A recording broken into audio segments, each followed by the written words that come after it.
I'm not going to think too much about all that other stuff and just go up there. And every time I stand there with the bat on my shoulder and see a pitch, it's right down the middle. So, it's a double-edged sword. All right, well. See, I think you read the room. He's saying if I force a take, it's usually going to be a strike on a pitch that I probably could have hit. So he's saying his approach is to be aggressive, and if he sees the ball that's going to be over the plate, he's going to swing at that pitch. I don't think there's anything wrong with that approach. It's not the approach. To me, it's the timing of the comment. Read the room. You just were benched because you sulk. You went 1 for 14. You saw the least amount of pitches in postseason history for someone's 10 at-bats. No. Say something a little bit better. I don't think he wanted to beat himself up there. He's saying that I was the pretty accomplished hitter this year, doing it my way. So, all right, 610-632-0975. Mike Missanelli Show continues. Ricky Vitalico. You want to play?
Up at 11:40, Nick Sirianni, the Eagles, continue their season after a bye week where we had to suffer along with the Phillies. Got diverted, and now here come the Cleveland Browns, a team that should really put up no match for the Eagles unless the Eagles really stink, which I don't think they do. But I'm not as optimistic as either Bill or Ray about this season being so successful it makes us forget about the Phillies. I'm not feeling that. You got to look at a lot of the competition, though, in the NFC. I mean, I know the Vikings look really good right watch now. out for those Commanders. Commanders look good right now. It's a long season. Could the Commanders? Let me ask you: Could the Commanders win this division? I guess anything's possible. I'm not anticipating it to happen, though. I think Jaden Daniels is good, but I think eventually the league will catch up to him in his rookie year. They're going to figure out how to take advantage. And so that leaves the Eagles to win a division? Not the Cowboys, not the Commanders? I think it's going to be the Eagles. I do. I mean, I made that prediction before the season. I'm sticking with it. I think the Eagles are the better team of those four. How far they go in the playoffs, it's another story. But, I mean, is there any team in the NFC right now where you look around and say, you know what, that team is just so dominant, there's no way the Eagles can beat them? I don't think there is that team in the NFC. Now, I'm not saying they're going to go to the Super Bowl, but there's just no dominant team. Okay. Cosmo, want to sell. What's up, Cos? Hey, Mike. Happy to hear you back on the radio. Thanks, buddy. Been a long time. Yep. And I typically don't call that often because I do like to listen more than I like to talk, but you said something, your reaction to Sean's call where we're too tough on our players. And yeah. What you said prompted the question I have. And actually, I have two questions. First question is, do we have more of a sense of entitlement as fans because of the money they make? Like you said to Sean, they're making $60 million. Well, how can we not? Well, of course, that's part of it. I mean, listen, you put a spotlight on yourself when you sign for that kind of money. So, obviously, the expectations heighten, right? Yeah. I agree with you. I'm just wondering if you were actually going to say that, because your reaction to Sean was, well, they're making $60 million. And I'm like, well, they are, but does that give us more of a right to complain or boo or anything? Yes, it does. Of course it does. It does. It puts you into a high level of expectation. Okay, you deserve that kind of money. You got paid that kind of money. Now you got to perform to that level. And so there's obviously going to be more scrutiny on somebody who's a high-priced player. So that's leads me to the second question. Mm-hmm. We rarely boo Bryce Harper, and he makes the second most amount of money. Mm-hmm. So what's the difference? Because Bryce Harper plays the game the right way, and when he doesn't, he gets the money. With Bryce Harper, how many times do you say, "Well, gee, he did something wrong"? Oh, I agree with you. I'm just saying. Listen, if he doesn't run out a ball, I mean, I ripped him for not running out of a ball he thought was a home run. I don't like when he does that kind of thing. He's not above criticism, but he does it he, for the most part, gives you everything. The pandering doesn't hurt either. Well, it's the pandering. I mean, really, there's a part of it. There are certain things, like if you're underachieving and you're a high-priced player, you're going to get more scrutiny than if you're underachieving and you're a lower-priced player. It's just natural. Is it not? It is. But with Bryce Harper, there have been times, and I think this guy delivers in the biggest moments. We've seen it. We had a caller earlier. What has he done? He's had some big hits in the postseason. But there are times over the last 3 years in the regular season where Harper has gone into slumps where I think other players, right or wrong, may have been booed, may have been criticized more than Harper is ever criticized. Is that more because he's delivered in big moments, or is it because he panders to the fan base? I don't know. Look at his style of play. Look at the way he competes. Does that give him a little more of an edge or a little more of an immunity to be criticized than somebody else? Probably. Probably. But I don't worry about guys like Harper. I just don't. I know that their best interest. They're going to give me their best because inside them, they have that fire that's going to want to give somebody their best. And Bohm is different. Bohm is different. And a guy like Harper, I think, is built for a city like Philadelphia. He can handle the pressure. The caller who called earlier, well, it's hard, all the pressure. I think Bryce Harper's built for it. I think guys like Bohm aren't. He brings up a point. Are we supposed to ignore the fact that somebody makes $60 million a year? He puts himself in that stratosphere of okay, now guess what? Those Google eyes are on you. That Google eye emoji is on you now because you signed for that kind of money. It's natural. Look at Tobias. If Tobias Harris wasn't being paid the amount of money he was being paid, maybe it would have been less critical. Exactly.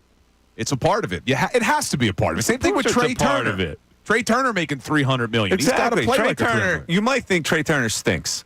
He was a 300 hitter this year, right? Yeah, he had a lot of errors, 17 errors. I get it, but he stinks because he makes $30 million a year. The perception is that he stinks because he hasn't performed up to $30 million a year. So it's in the equation. If he was making less money, we would think it was a great player. Maybe. Mike on a cell. You're on 97.5 The Fanatic. Mike. Hey, what's going on, guys? What's up, Mike? So I'm on the school of thought that when it comes to professional athletes, there's very little that's off limits, right? Like, obviously, their race, their orientation, their families, all that is completely off limits. Outside of that, you're being paid a salary, and in many cases, very high salary, so you should be willing to accept that scrutiny. And I played sports my entire life, and now that I'm in my 30s, I've transitioned to coaching. And something that's always stuck with me is this, and I'll give you 3 players as an example. So, an average player will perform. A good player can perform in the face of adversity. And then a great player will perform in the face of adversity. Now, to give you the player names, Alec Bohm is an average player. He performs, but he's average. Nick Castellanos, and I was telling your producer, I hate Castellanos. I think it's a terrible contract. I can't stand him. But he is a good player. When he gets that adversity, that heat from the fans, he feeds on it, thrives on it, and turns that into a great performance. It's almost as if you wish you would we talk ish on him the entire season, because that's almost when he performs his best. And then, like you said, you look at Bryce Harper. He will perform in the face of adversity no matter what. In those big moments, when the team's down, when they need somebody to step up and put them on their shoulders, there's nobody else that you'd rather count on than that. So it all factors into this, going back a couple callers where putting too much pressure on them. That's your job as a professional.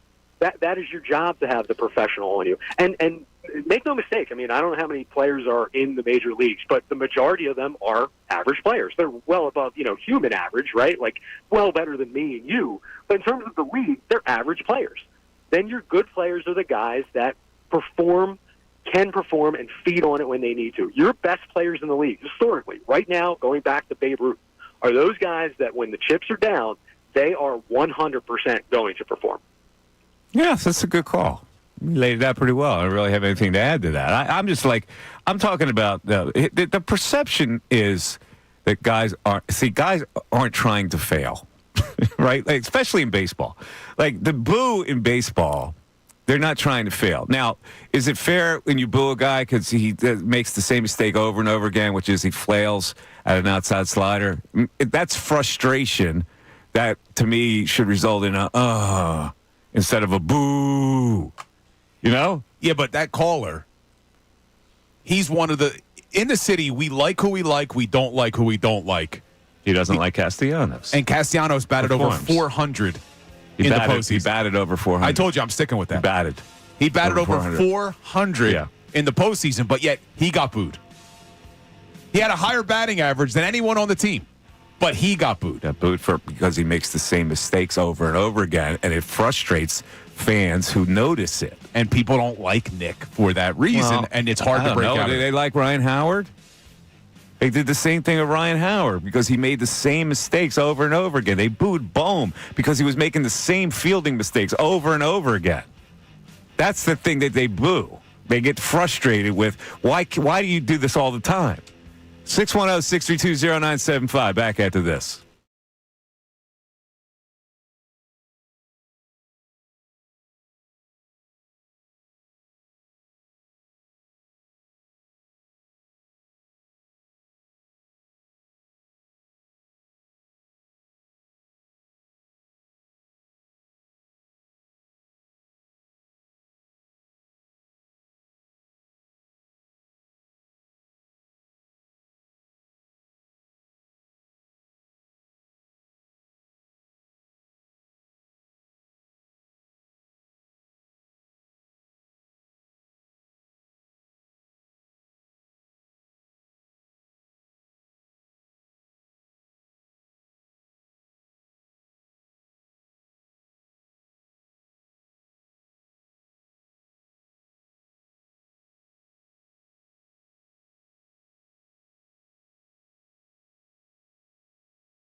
It's the Mike Missanelli Show, 97.5. Coming up is Nick Sirianni at 11:40, like 5 minutes. Well, I'm or the it could be dumbest coach in 10. the world. Yeah, it could be 15, or it could be 20. We don't know, but I don't like tardiness.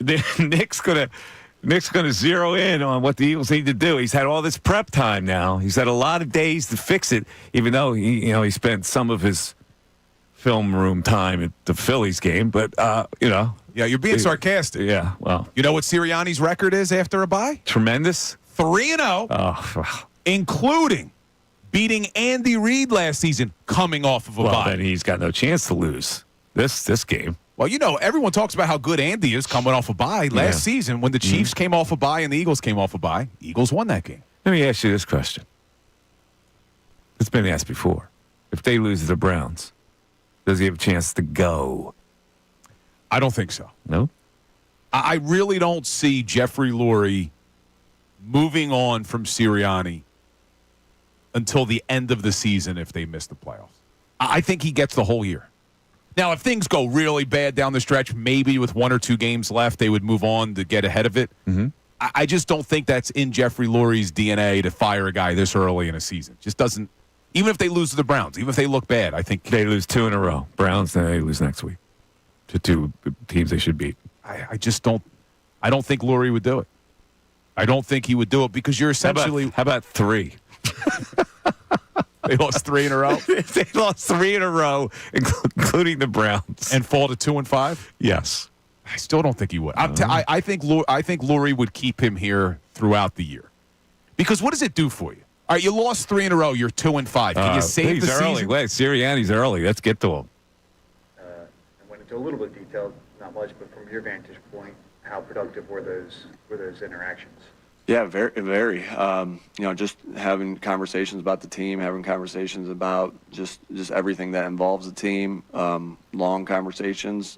Just got a lot of work done. I always appreciate when guys work as hard as he did over the bye week, and just that's what my mind was on, and that's what his mind was on, and we had a lot of good talks. Obviously, I'll keep all those private, but I just admire, and I said this the other day. I just admire how guys worked during the bye week to keep going and just to keep getting better. And he spent so much time, working at his game and resting his body but working at his game, and I admire that.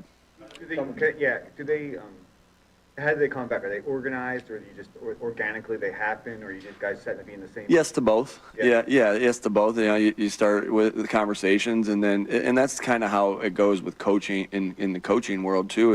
As you're watching something and you're like, hey, let's look at this, and are we as productive as we need to be in this particular case? No. Okay, then so you're kind of going down this path. It's just, like I'm saying, this is a coaching way, and then this is just how it kind of went too, is like you're going down this path like, hey, let's venture here and see what's going on there, and then you get back and then you venture somewhere else, and so it's kind of, you have some things planned out, but then you also, conversations and studies take you to different places. How do you feel like the insights that you discovered or reflected on over the bye week manifested themselves in practice this week? Yeah, a lot of different things.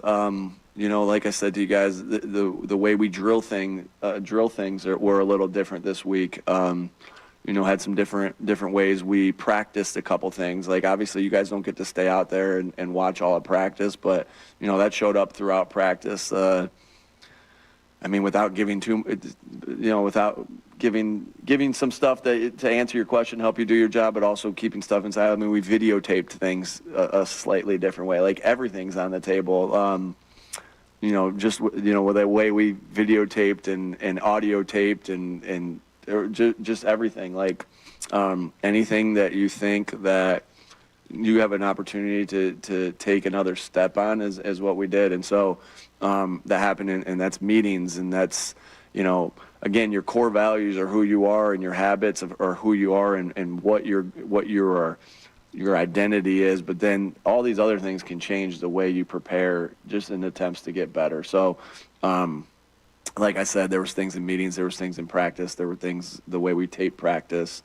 There was a different thing with the crowd noise that we practiced too. So, bunch of different stuff. Offensively, you had some things we talked about. You need to work on turnovers, slow starts. How do you balance sort of wanting to make some changes with also the reality if you played one game with your full offense, and how do you sort of balance that? Yeah. Again, only thing you're ever trying to do is focus on how do we improve? How do we improve? How do we improve? How do we improve? And so that takes discernment, like to say, hey, this may show as a problem, but is it? You gotta go through and you gotta study that and say, this is an issue, but then you study it and you're like, well, it's not maybe as big an issue as we think, or this and that. So, but like I said, everything you're trying to do is just to improve, and you just got to have wisdom of what truly needs what. I think it's like when we say improve, it's not like, hey, just go get better. Like there's paths to it, right? And so you focus your time on what you think are the big things and what you think are, and you focus. And just like you spend more time practicing first and second down. I'm trying to make an analogy here. You spend more time practicing first and second down, because then third down and then red zone, because there's more opportunities there.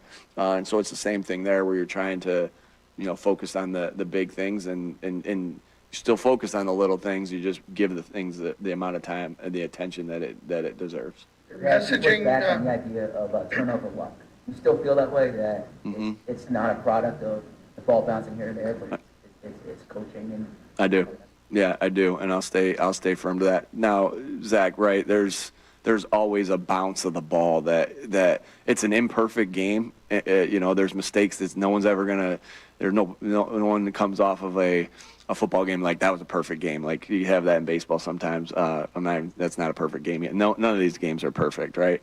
But that ball bounces differently. So there are times where you're like, we didn't get on the ball. We fumbled, but we didn't get on the ball. But the act in itself of the fumble alone is what we're talking about. Like that, the way the ball came out is a product of coaching, of playing, right? The details of how you play. And that's everything. You look at, you name it, like whether it's somebody that's punching the ball out and I'm talking as an offense, and you weren't protecting it good enough, whether it's a communication problem on a snap, whether it's a ball handling issue where you catch the ball and you're in the mesh between the back. Those are all things that we practice and preach and talk and detail out a ton. And so, like, yeah, I definitely push back on that. Like, the element of, like I said, the element of the ball going on, I count any time we fumble as a fumble, and I'm treating that in my mind as a turnover, because you could have, right?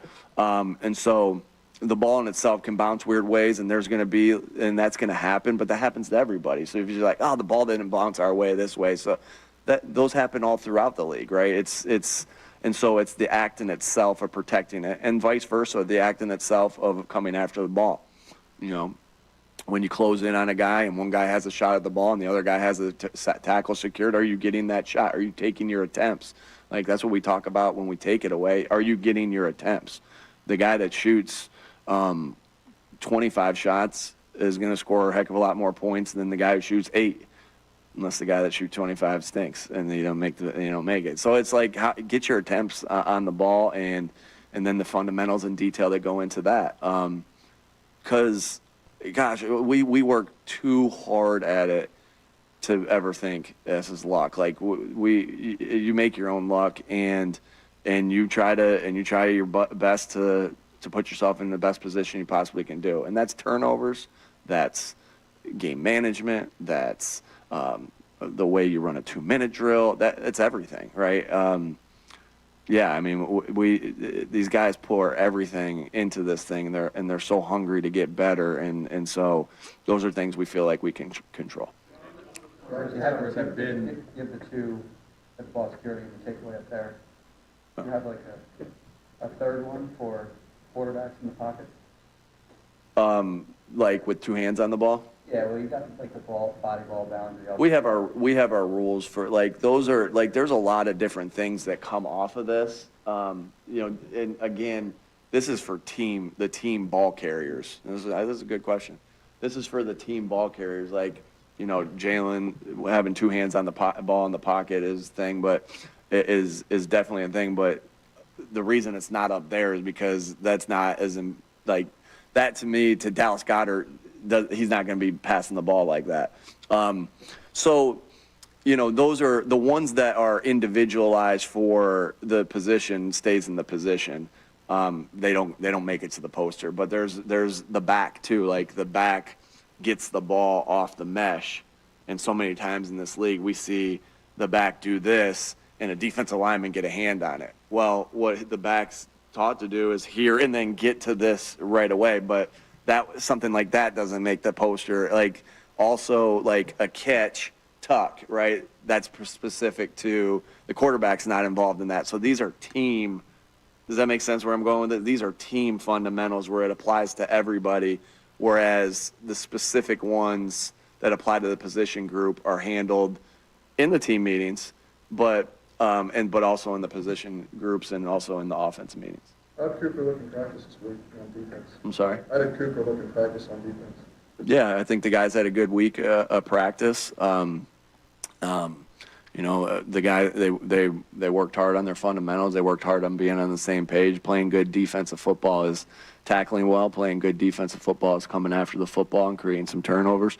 Being good on defensive football is effort and energy to the football.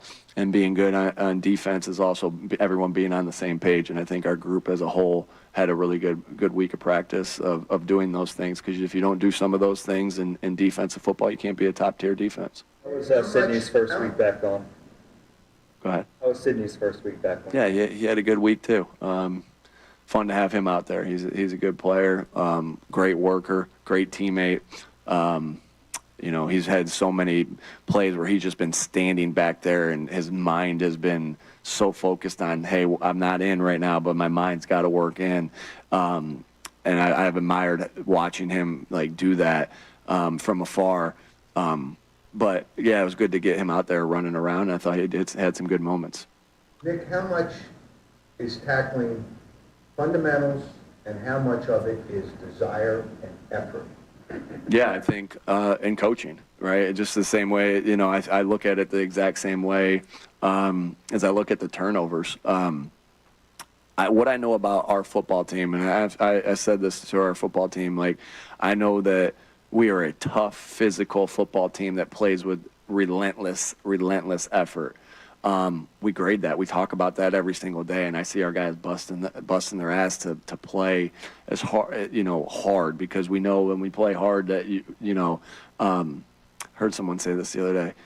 Your hustle and your energy gives you the right to make a play, and I see our guys doing that. I think so much with tackling comes down to the detail of how you approach, the detail with how you wrap. But sometimes it is just getting the dude down. It's like, all right, there was no detail there, but he got him on the ground, or vice versa. But it's always like, hey, you have all these rules, and we can make a poster for the tackling, right? Because there's so many different rules with that, or details, with that, of how you go about your business, about getting there, and your track and your line, and then your strike and everything, how you get off the block. But sometimes it does come down to just get the dude down, right? Just get him down. It's one of the best coaching lines that Ronell Williams says is just grab a body part, get him down. Whatever, you just get him down. Now you're there, you've made your hit, you've went through, grab a body part and get him down. And so, I know we've done the right things to put ourselves in position this week. We'll keep tinkering with different things to try to put our guys in position. That we did different drills. We had a couple different things with equipment out there, because all we care about is that the product that we put on the field is a reflection of the things we do here, and our guys have worked really hard at it. Oh, You're Russian. Hey, your mom didn't want me to chew on that gum. Yeah. Nick, your roster. Thanks, Mr. Lang. Your roster right now is at 52. Kind of related questions. Do you anticipate going to 53, and how do you think Paris has performed? Yeah, Paris has had some really good, has done some really good things. I've seen Paris make plays for a long time in this league, and he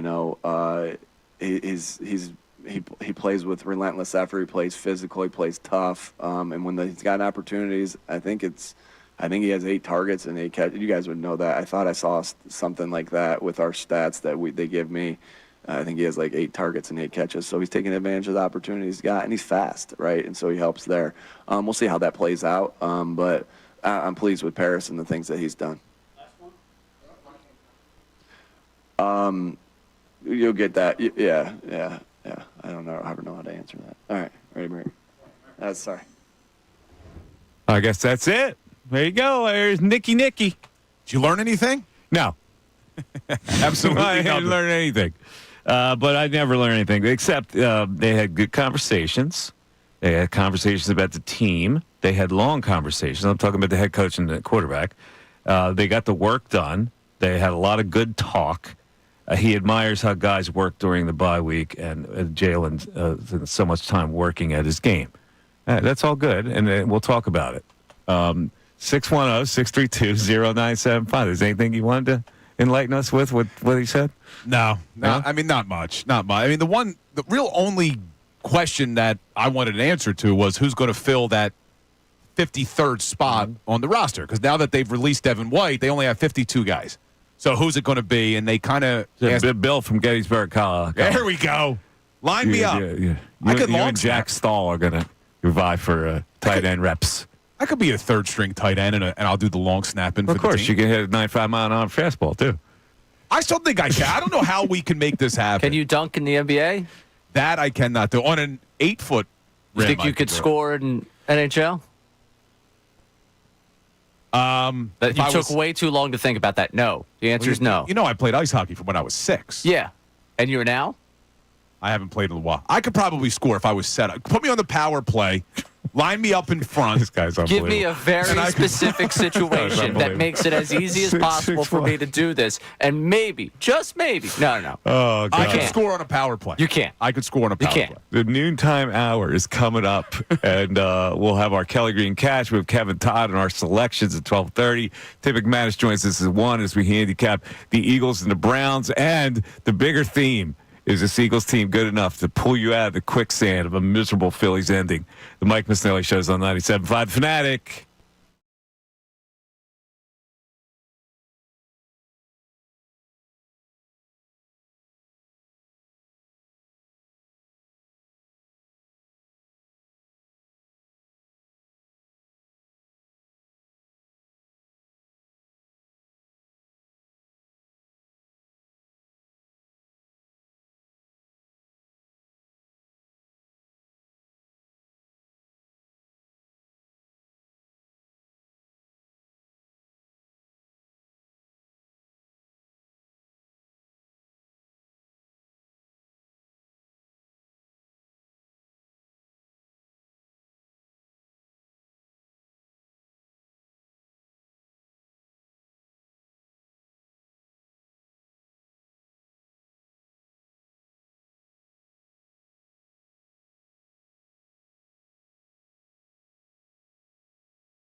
Having a good lunch. Whether you're at the salad bar or wherever the hell you are, a lot of people like their salads at lunch. 12 o'clock hour is brought to you by Service First Heating and Air Conditioning. Get 0% financing for 72 months and a $500 rebate when you purchase a complete heating and cooling system from Service First. Learn more at ServiceFirstHVAC.com. We don't get a chance to eat lunch.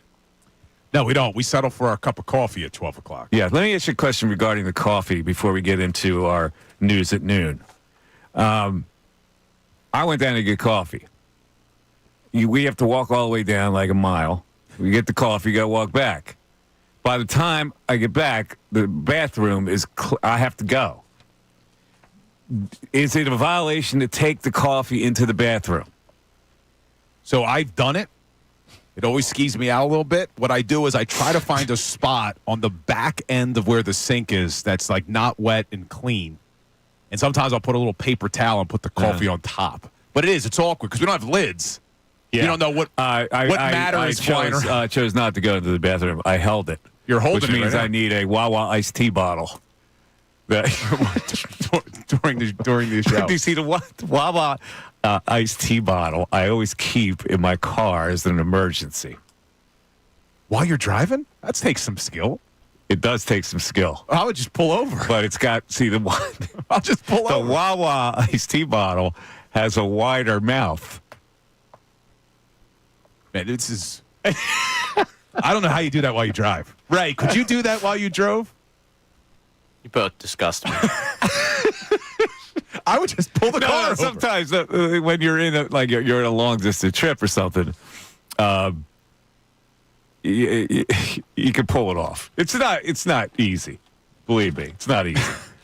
Is this while you're eating your tuna hoagie as well? No. I've stopped doing that. It's a lost cause to eat the tuna hoagie because something's going to plop out on your shirt. I can't do it anymore. I've learned. All right, what's easier, eating the tuna hoagie while you drive or utilizing that iced tea cup? I believe it or not, I actually put on a jock strap while I was driving on I-95 getting to a baseball game. The skills I swear to God, of Mike Missanelli. That was like the ultimate because I realized I didn't have it on. All right, any event. It's time. We do it every day right here at the time. Ray down ferreting out some great little tales, little stories, and it's called The News at Noon. There's a whole lot going on in this world. It's time to catch up. Here's the News at Noon. 97.5 The Fanatic and 97.5thefanatic.com. All right, Ray, what do we have on the News at Noon for today? I don't know how to follow the last couple of minutes of this program. I'll be honest with you. We're going to try, though. I'm going to take you up to northeastern Pennsylvania. 69 News was down at Xfinity Live for that final Phillies game against the Mets. And I loved when we played the clip of the guy who said, it's been 13 years since won the division, talked about, went through a divorce, had kids. Yeah. It's great. I love our reaction. I wish I could play for you some fun reaction, but we are really good at the soundbite, and especially the post-loss soundbite. Here's what they were able to capture from Xfinity Live. So there's a couple low points in my life. My dog passing away and them getting a grand slam. The grand slam took the cake. Courtney O'Neill was not a fan of that outcome. I feel like I might either check into AA, therapy, or an institute of some sort because this is crap. It's full of crap. And she wasn't the only one. One woman told us she literally drove all the way up the East Coast just to see the Phillies lose. I evacuated from the hurricane maybe 6 or 7 hours ago. I drove 21 hours up here, and I came here. My first stop, I had no sleep. No sleep. I'm here from the hurricane, and my Phillies are losing. I don't know what else to say. And two guys we met had to walk home in nothing but overalls with Phillies logos. We're fed up. We're fed up. We have such great expectations, and now we're just stuck. I've already hit the fifth stage of grief. It's called acceptance. Acceptance that this team will not win for the next 5 years, probably. But Courtney hasn't reached that acceptance phase just yet. And I want everyone gone. I want the bartenders gone. I want Xfinity gone. I want my best friend gone. I want them all gone. This is bullcrap. Wow. Her dog dying in the Grand Slam? Two worst moments of her life? How old was that girl, Ray? Could you tell when you were watching? No, I couldn't. Seems fairly tell. young, does she? Yeah. She does seem young. But the comparison there. That's a rough comparison. Yeah. Also, really. the best friends got to go because the Phils lost. Yeah. Bartenders too. But down there, I like the people down there. I just wonder about the age, and we've had this conversation before. If you're that young, I don't know. I don't know if you've experienced that much heartbreak Yeah, yet. you need to experience a lifetime of hardship to have that kind of reaction. But I can imagine that groan was like there when that grand slam was hit. At Can you imagine? Xfinity. Oh, like a collective groan. All right, let's move on to number 2. All right, number 2. One of the internet's favorite jokes has taken on a new life. I think everyone's in on the joke at this point that LeBron is just a notorious liar at the podium, that he has been caught a number of times. The one that people always bring up most is the book. Like, what's your favorite part? I forget what book it was, and he had no answer for it because he had not read the book. But he's been caught in lies before, basically as pressers. Hennessy has decided to get LeBron in on the joke in their latest ad with him. 1765. I'm chilling with Rashard Hennessy. I mean, I call him Rich, but don't tell him that. He gives me this idea about starting a whiskey brand in Ireland somewhere. I'm like, Rich, you know what would be crazy? I think you need to do cognac. And instead of Ireland, you need to go to France. I mean, just like that, that's how Hennessy got started.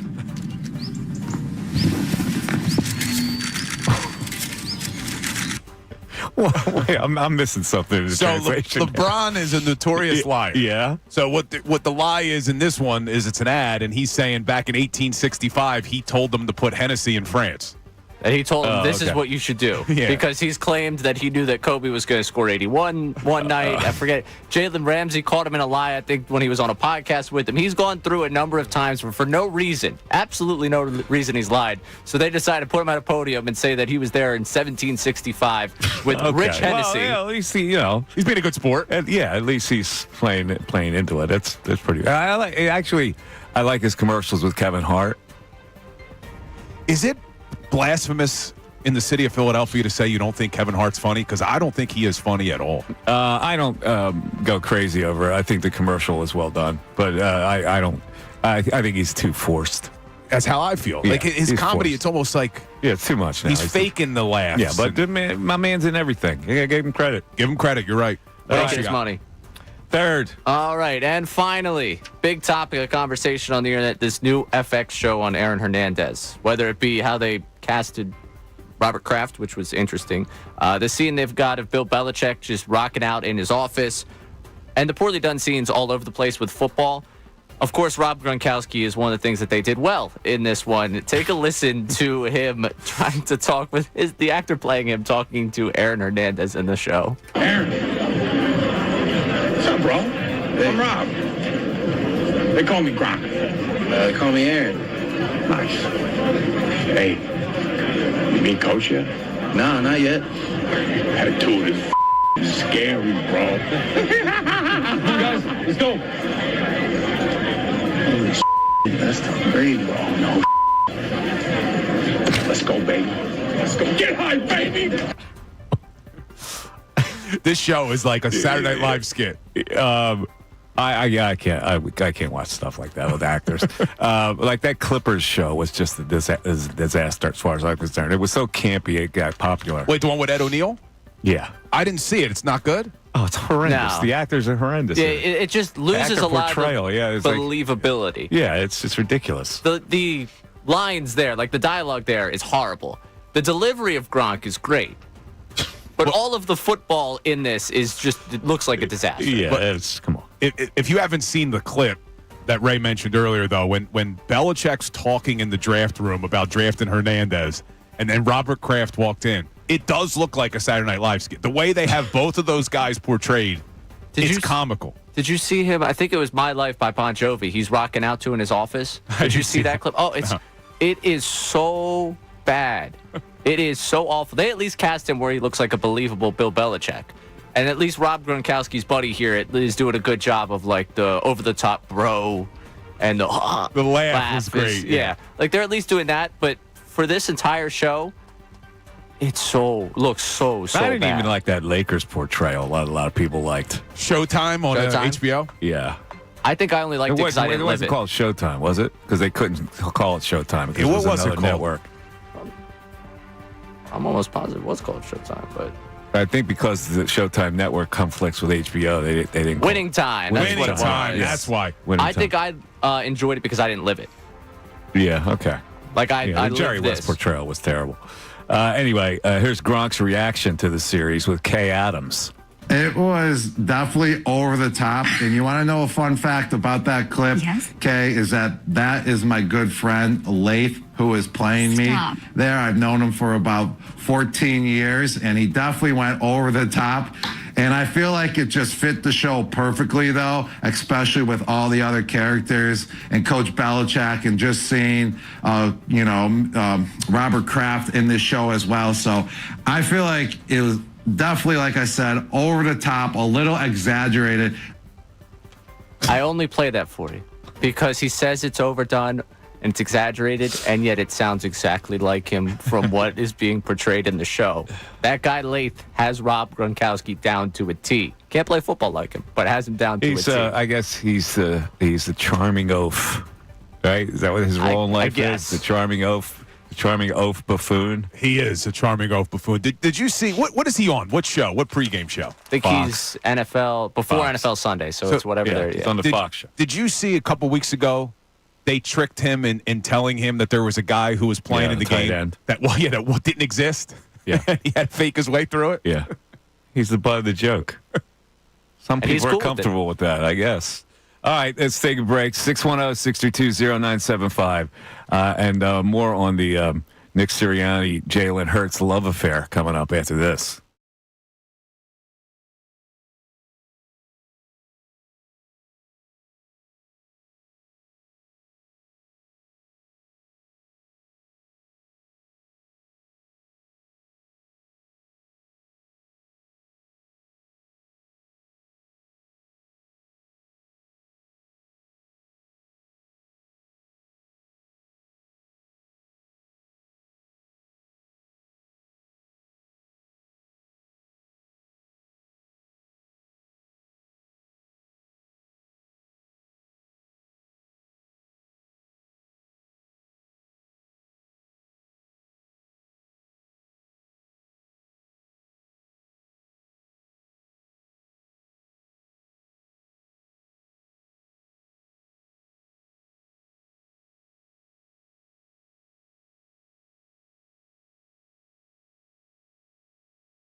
Mike Missanelli Show, 97.5 The Fanatic.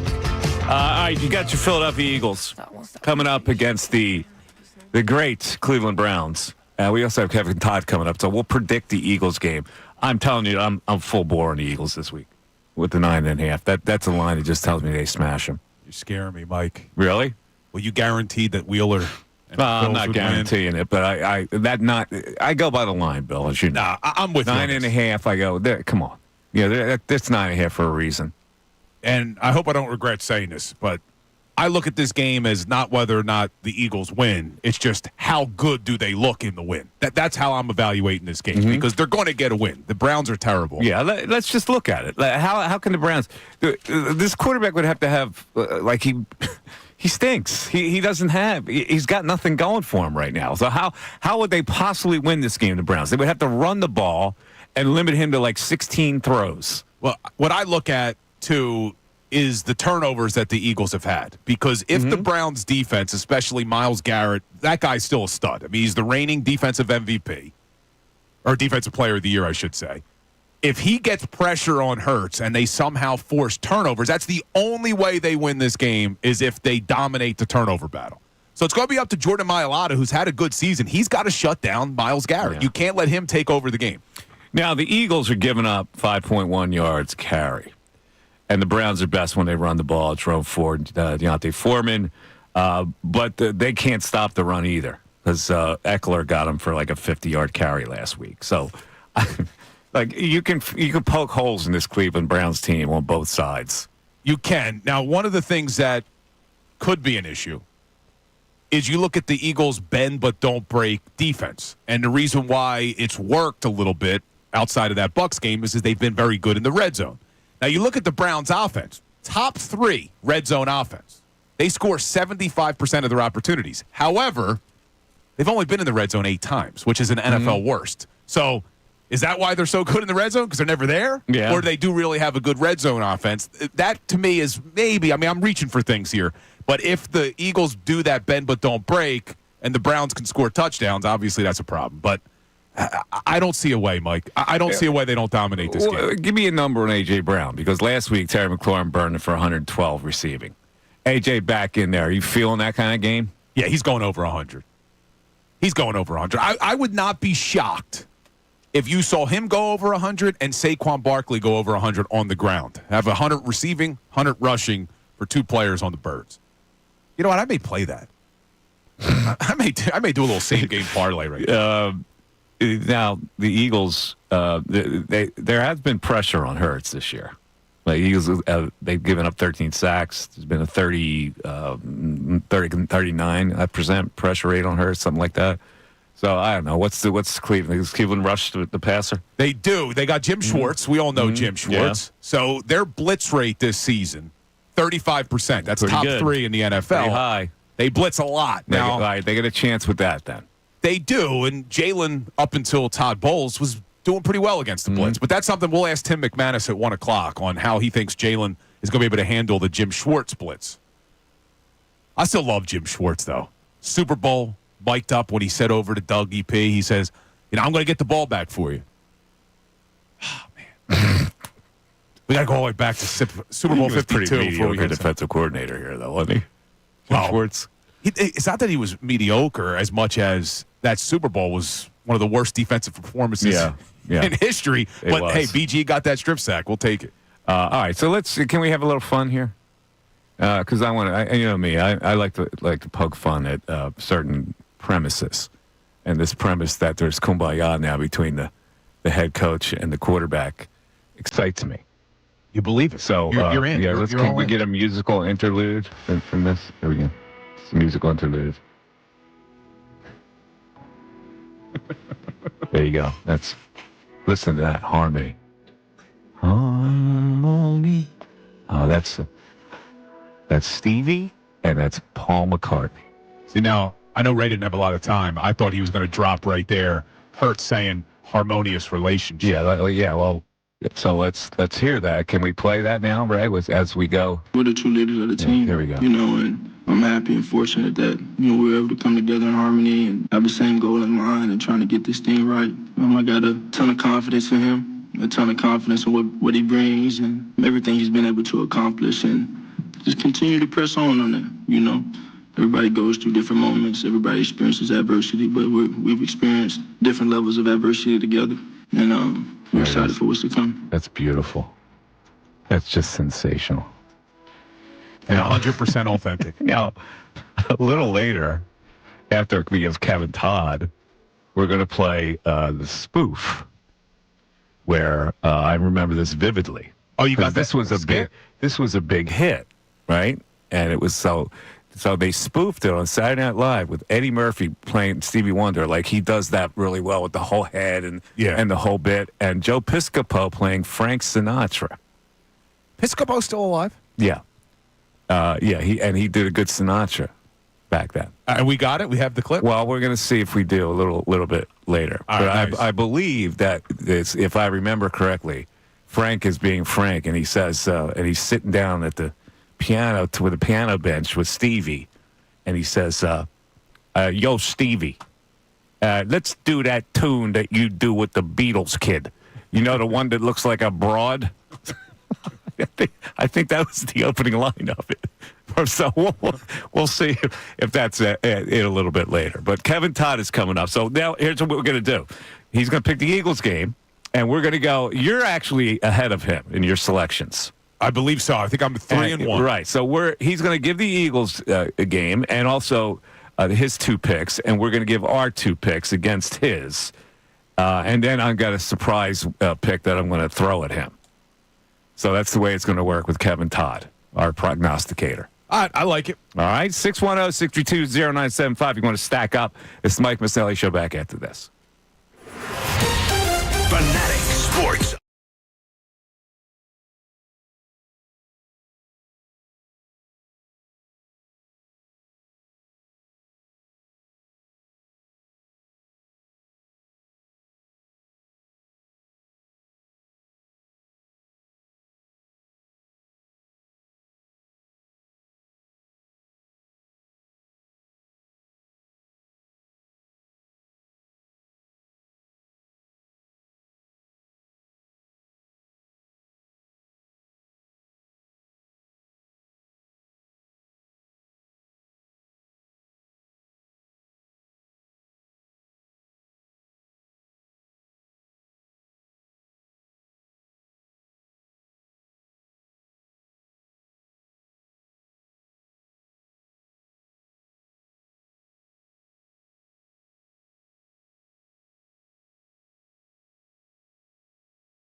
Our fearless selections of the week with our weekly expert prognosticator. He, of course, is Kevin Todd from thesportsbrokers.com, and he joins us on the line right now. Kevin, first of all, how do people get in touch with you? All they need to do right now is give me a call at 888-320-7517 or go to my website, thesportsbrokers.com. If you remember last week, gentlemen, I told you I was giving away the Syracuse game against UNLV. Well, I won that game. I gave all your listeners Syracuse plus the 6.5. They won the game outright. Same thing goes this way, people. I am going to give you the winner between Utah and Arizona State for free. I want to earn your business. If I lose this game tonight, folks, you will get the weekend free on me. You'll get all my plays on Saturday, all my plays on Sunday for free. So you have nothing to lose, everything to gain. You give me a call at 888-320-7517.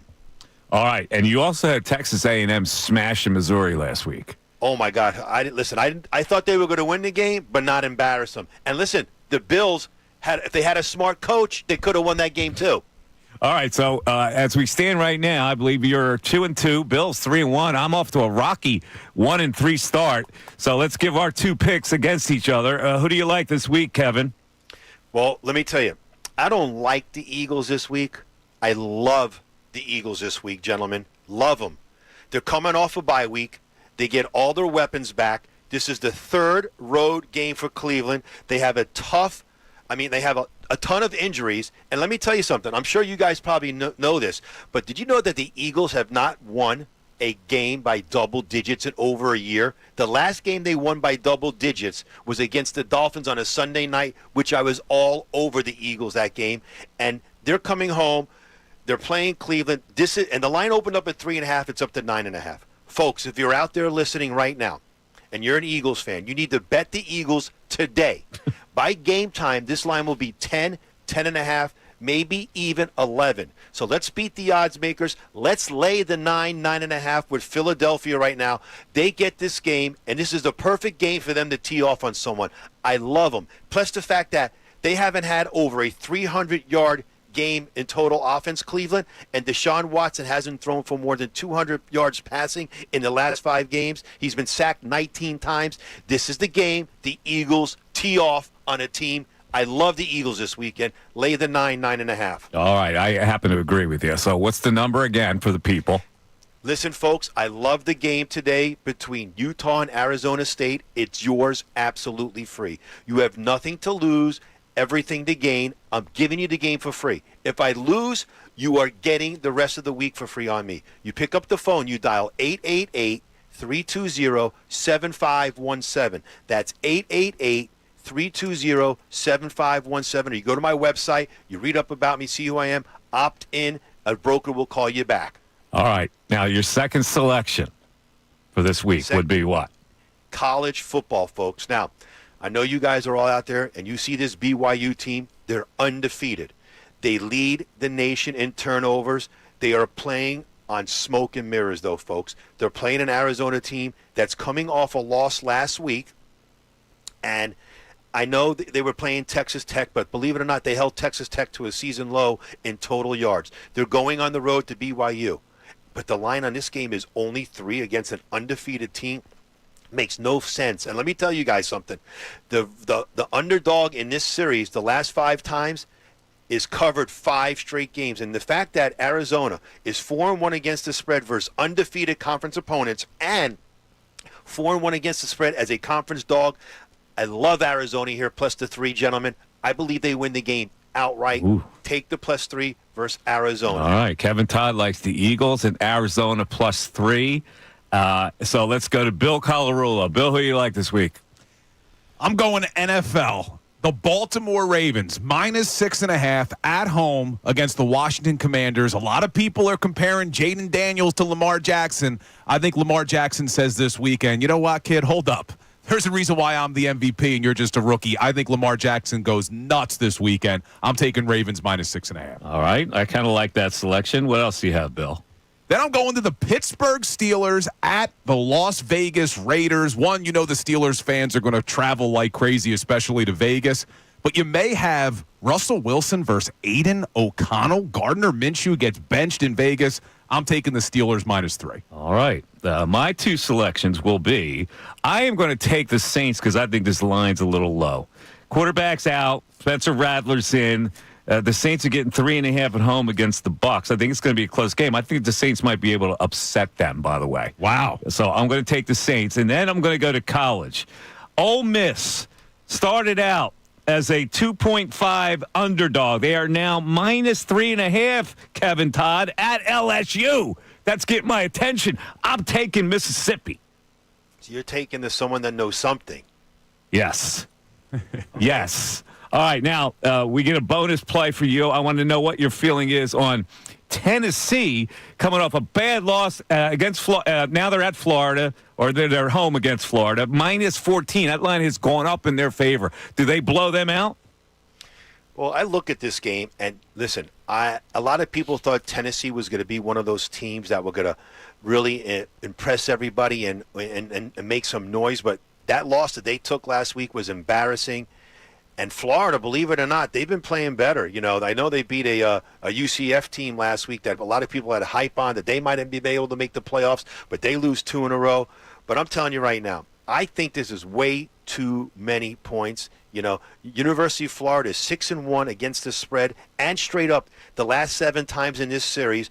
And they're also 5-0-1 against the spread on the road versus single conference revenge in Game 6. I like Florida here, getting the 14, keeping the game close. But more important, folks, hear me out. I love tonight's matchup between Utah and Arizona State. I'm giving you the game for free. All you have to do is pick up the phone and dial 888-320-7517. That's 888-320-7517. You get tonight's matchup absolutely free. If I lose this game, you get the rest of the weekend free on me. I want to earn the business of all the listeners out there right now. That sounds like a pretty good deal. There he is, Kevin Todd, thesportsbrokers.com. Good luck to you, Kevin, and good luck to us. Thank you, guys. I'll speak to you next week. Oh, here he is. Thank you, Kevin. Kevin Todd. All right, so there's our plays for the week. And how about that? He thinks by the time kickoff happens in the Eagles game, we may be up close to a -11. How about that? Well, I think the Eagles blow them out. I really think this is a blowout game. I think you're right. I think you're right, and I think it has to be. For this fan base to feel good, it has to be. Yeah. Wait, so what were your 2 picks? Refresh my memory. Well, we have our 2 picks are I have Ole Miss -3.5, and I'm taking the Saints plus the 3.5 against the Bucs. And we owe the people a lock of the week, and I'm going to go. My lock of the week's got to be the Eagles. I'm taking the Eagles -9 right now is my lock of the week, my extra play. Wow, lock of the week, the Philadelphia Eagles. Yep. I like it. I'm going a little bit different. I'm going Sunday Night Football for my lock of the week. The Cincinnati Bengals, their back is against the wall. They just played a tough game against the Ravens and lost. They're -3.5 in New York against the Giants. I think the Bengals blow them out. I think Joe Burrow has a big game. Lock of the week, Bengals -3.5. All right, there you go. All right, we'll see how it goes. Lock of the week is, of course, presented by McCausland Lock Services. For up to 50% off car keys and remotes, go to where the dealers go. It's McCausland Lock Services. Tim McManus is coming up at 1 o'clock. Let's go to the phones. Aaron in West Philly's been hanging for a while. He's down in the dumps. Aaron, talk to me. Yo, Aaron, where is he? Aaron! Oh, I can't get him up. There he is. I thought maybe it was pronounced Aaron. You got to turn everything on. I'm down. I think my phone line is messed up because I have more on the board than I do on the phone lines here. But go ahead, Aaron. Okay. Man, it's like this. It's like this, Bill. I mean, the Phillies choked. They purely choked. They choked that shit. They choked that series away. And this is what put me in the dumps. Mm-hmm. Who think the Eagles can win the Super Bowl? I don't. Real quiet down there. Yeah, I don't think. The Flyers ain't gonna win nothing. Yeah. They're gonna play competitive. They're gonna be a better team. Sixers gonna play good. They ain't gonna win no championship. The only hope we had this year was the Phillies, and they choked it the hell away. See, this is why I'm frustrated as a fan. I love sports. I love listening to sports all day. I want a championship sometime. And I mean, I know y'all agree. What the hell happened? Wills pitched up 0 the game. They couldn't hit. Yeah, listen, man. Baseball's weird like that. When you don't hit, it happened to him 2 straight years. So now you got to change it up a little bit. Now you got to create a different dynamic. So a couple of guys are going to have to be moved out of there just for fresh energy. Well, I hope maybe they need a fresh coach. How about that? Yeah, that's probably not going to happen. Popper. Oh, you want to get rid of him? If he don't do good, yeah, I'm going to get rid of all of them, man. Flush it all out, huh? I just don't know. I just don't know no more, Mike. What are we just waiting for? What are we waiting for? Well, what are we waiting for? You made up the 120. Somebody made up the 120. I ain't seen it yet. Aaron, listen, I feel you. I feel your pain. I don't know what to say. The Phillies thing is still fresh. Unfortunately, we haven't gotten to a point where we're that confident right now in a football season because we haven't. It's been away from us for several days now, and the only thing that we focused on was the Phillies. We put all our energy into that, and boom, and unexpectedly, it went down the toilet. So it's going to take a while to reboot, I think, this fan base. I don't disagree, but Aaron said he wants Rob Thompson gone. Looks like that's not going to happen. The Phillies just announced that on Tuesday, Dave Dombrowski and Rob Thompson will be doing their end-of-the-season media meeting. I don't think that meeting would have happened if No, they weren't going to fire Rob Thompson. No, I don't think they should. He listen, his mistakes didn't cost them the series against the Mets, right? Whatever mistakes he made. I know he floundered a little bit. He didn't know who he's going to play in left field. He panicked and with the Sosa thing and the Rojas thing, and I don't know. But they didn't hit. Okay, that's the bottom line, and he has nothing to do with that. Yeah, I mean, it didn't matter what buttons he's pushing when the buttons aren't working. All right, let's go to Will's in Jim Thorpe, PA. What's up, Will? Hey, what's going on, guys? How are you? Good, Will. How you doing? Could be better, could be worse, my friend, but it's a Friday. Mm-hmm. Hey, so I'm actually a diehard, lifelong Cleveland Browns fan, and I am scared out of my mind on Sunday. I guess more so, I mean, everyone. I've had it my whole life, getting dumped on, being a Browns fan, growing up in the Philly suburbs. It's been a lifelong of misery for me.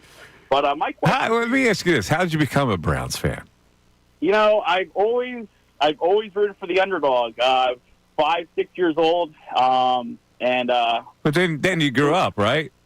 Yeah, your little 5-year-old Will with your little Browns pajamas, like you grew up. The orange helmet and all. Yeah, but then you grew up, and then the team that you were around was the Eagles. And your team moved to Baltimore. So why didn't you follow them to Baltimore? I stopped watching football then. All right. Well, you're in for an ass whooping. I got news for you. But here's my question for you, though. Yeah. What happened? I know it's a slim to none chance, but what happens to Nick Sirianni if the Browns come out and they win? Yeah, we've been pondering the question. He won't get fired, but if they go on like a 3-game losing streak, if that triggers that kind of one of those disasters, because frankly, he's 3-8 in his last 11. This head coach. Right. So if they go 3-10, that might get their attention. They might have to make a move. Yeah, and I mean, on paper, the Eagles have no reason to lose this game. That's coming from a Browns fan. I mean, it doesn't say a lot. Mm-hmm. I'm a Browns fan. Yeah. But, I mean, we're dealing with a lot of... Listen, I feel sorry for Browns fans because they've got a quarterback who can't play, and they're committed to him for that kind of money. Like, it's a disaster. When you have a quarterback situation like that, you got a disaster on your hands. Probably, you can't get out of it. Yeah, it's probably the worst trade and contract in NFL history. I don't think there's been one that even comes close to how bad this is. I mean, the Russell Wilson one was bad for Denver. Mm-hmm. Doesn't come close to this. Yeah. By the way, just to piggyback on the Phillies and the disaster the Phillies were and how Rob Thompson may have messed up and whether he deserved to have his job back. You were lauding Ranger Suarez's effort, right? I was. All right, who was the relief pitcher that really hurt him? Hoffman. Why? Why did Hoffman hurt them? Mm-hmm. You mean like Well, connect the dots for me here, because since you were giving all kinds of accolades to Ranger Suarez, because he loaded the bases in the first 2 innings. Because they had he to warm warmed up him 3 times. Yeah. Yeah, he warmed up 3 times. And that's because of who? Listen, Ranger Suarez. But let's laud him for a yeoman's effort. Yes, because this guy has not been healthy for months, and he delivered his best start he's had in months in a big moment. The start was so good that it burned out a relief pitcher who had to come in and. Well, that one's on topper then. Because if you knew that Hoffman warmed up 3 times, so he's not going to be able to throw But in you that had inning. to warm him up because your starting pitcher was like ready to blow apart. And what happened when Hoffman came in? Well, he blew apart. No, he got out of that inning.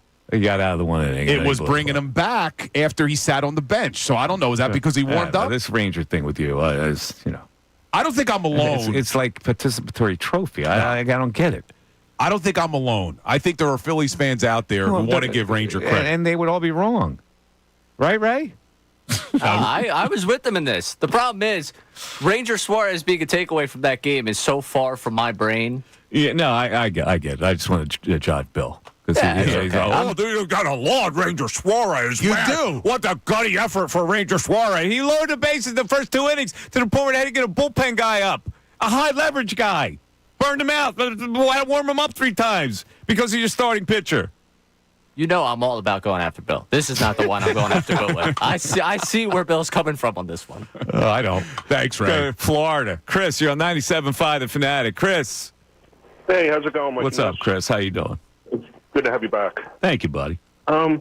Previous caller kind of took my question. So, let's say they go on a 4-game losing streak, which I doubt they will. Mm-hmm. Who's the interim head coach? And they, if they get rid of Sirianni?